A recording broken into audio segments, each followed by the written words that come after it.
Mount Rushmore. It's a site you can visit in America and South Dakota to pay homage to I think it's the four founding fathers, which would be Abraham Lincoln, Thomas Jefferson, George Washington, and Theodore Roosevelt. Those four who also were presidents throughout their time here in America.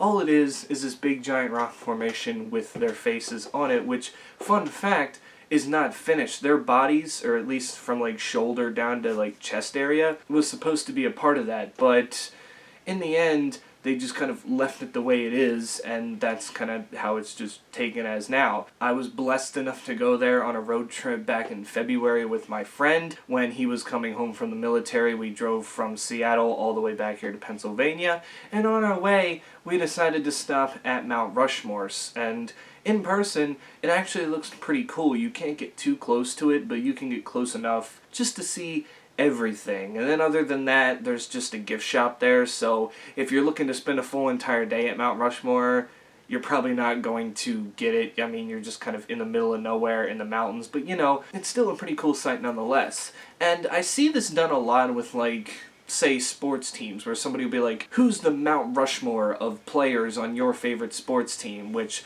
for the Ravens, which is my favorite team, it's Ray Lewis, Ed Reed, Jonathan Ogden, and Justin Tucker. Don't at me on that one.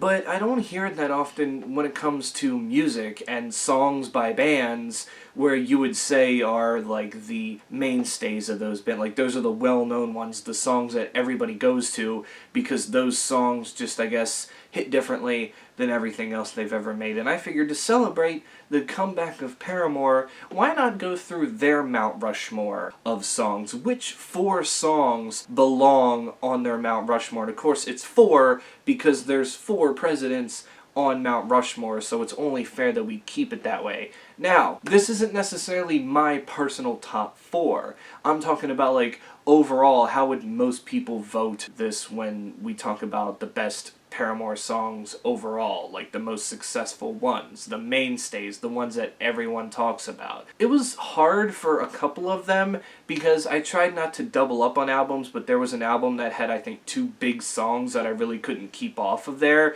because people do talk about them. But this first one may not be controversial, but it may be subject to change depending on who you are. And the first one I would put on my Mount Rushmore Paramore songs is something off of their most recent record, After Laughter. And I kind of thought to myself, which song, especially single off that record, was like an absolute mainstay, one that people are still talking about to this day? It's the lead-off single, Hard Times. Hard times.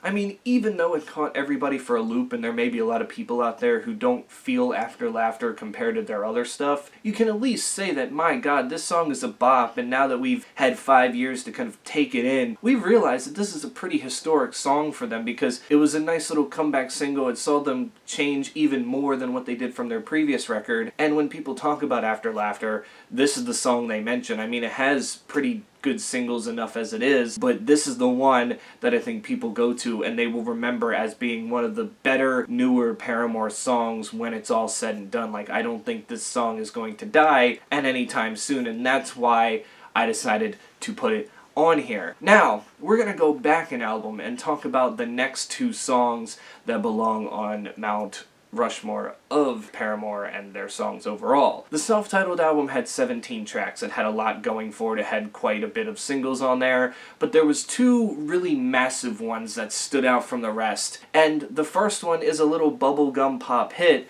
that goes a little something like this. I should be over all the butterflies, but I'm into you.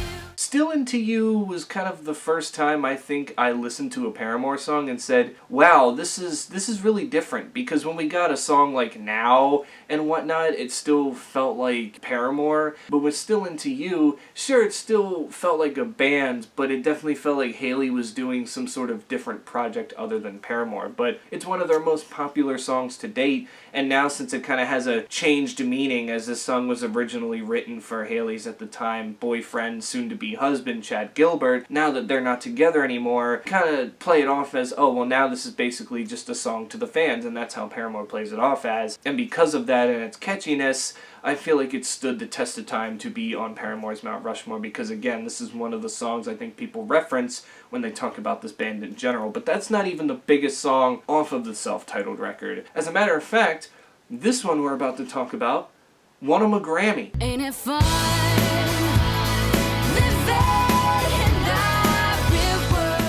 Ain't It Fun was made a single about a year after this album, and the music video was fun, it was energetic, and again, they got nominated for a Grammy and actually won this time. They have a Grammy because Ain't It Fun exists, and again, it's like Still Into You. It's definitely different from what they've done, but this one to me feels a little bit more Paramore than Still Into You does. I mean, sure, it's got weird vocal tones with like the church choir and all this kind of stuff, but I can definitely feel the atmosphere of it being Paramore, and this is their biggest song to date. I know it's probably not their most well-known, but when you look at like streams and views on YouTube and stuff like that, this is the one that people just continue to go back to after almost 10 years of this song existing. It's been a single for 8 years, but it came out on the album in 2013. This is one of the songs that people just absolutely love, and I think it bridges the rock and pop crowd together very well. Like, they're able to come together and go, this is a banger, not just because it's Paramore, because it mixes two genres together,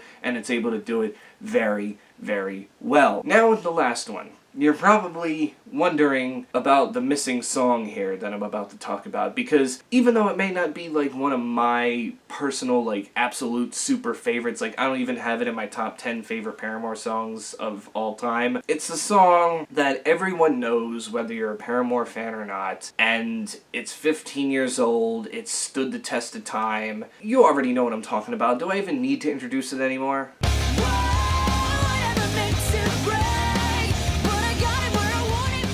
Like, this is the song that got them off of the ground, and this is the song to this day that people still just talk about how much they love and adore. I mean, it became a TikTok phenomenon. People were getting on Olivia Rodrigo because she sampled it, and even MGK on his song Maybe kind of used the riff, and even though he gave credit, you can kind of feel the obvious ripoff there was more intentional, whereas Olivia Rodrigo, I feel like she was using it and adding her own thing to it, and it didn't feel as obvious at first, like we really had to dig deep, but with MGK's song, you're like, that's just the Misery Business riff, I don't know what you're trying to hide there, and plus, he just already butchered the song with his cover a couple years ago. And recently, Paramore had said they were going to retire this song at the end of their tour in 2018, but now they've kind of redacted that in their first show back that they did on October 2nd in California. They played the song, it was last on their set list before the encores, and they seem pretty content with it now. They seem okay with it. I think the problem was when it happened, they said that they were canceled because people were complaining about the once a whore, nothing more line, but it seemed like they just kind of canceled the song themselves. It seemed like they grew up with it, but now Haley's just kind of in the whole thing of, oh, you know, whore's just a word. What do I even care? Call yourself para-whores. I don't give a shit anymore. This song is what it is. We're not changing anything about it, and we're going to continue singing it. And I think fans are actually okay with that, because we thought we were going to go this whole album cycle without even hearing this song live, but yet here we are back at it. Now, I don't know if it's just because, you know, Haley had time to think about it, or she saw MGK's shitty cover of it, or whatnot, or the whole Olivia Rodrigo drama, she's deciding to take advantage of that. I don't specifically know, but this song in general is the one, when you talk about Paramore, that people will mention. Even if nobody even knows anything else from Paramore, or just doesn't even listen to them, they go, oh yeah, the Misery Business Band, like that's gonna be stuck with them forever. They've pretty much come to accept it. I've pretty much come to accept it. It's just one that you can't leave off of the Mount Rushmore of Paramore songs. You can't. So yeah, that is it for the Mount Rushmore of Paramore songs. You can tell me in the comments below, what would your Mount Rushmore be for Paramore songs? I mean, it doesn't necessarily have to be what I did, where I basically took their most well-known and kind of crunched them together, because like I said, I put Hard Times on here. Most of you probably wouldn't. You'd probably replace it with something else. You're probably like, well, what about Brand New Eyes? And even though Brand New Eyes had his big hit songs, I just feel like these songs here may be it. And I kind of, just thinking about it now, maybe the only exception can be put on here because that thing was huge. But I feel like Hard Times, to me, is more remembered than The Only Exception at this point in time. Granted, The Only Exception is 13 years old compared to Hard Times being 5, but some people might flip-flop it for that, and you guys might not even have the other 3 songs on your Mount Rushmore. You may have like one of the 3, but I don't know if you'll have all 3 on there. It's all about preference, it's all about taste, and your personal Paramore Mount Rushmore will definitely look a little bit different. But yeah, that's it for me.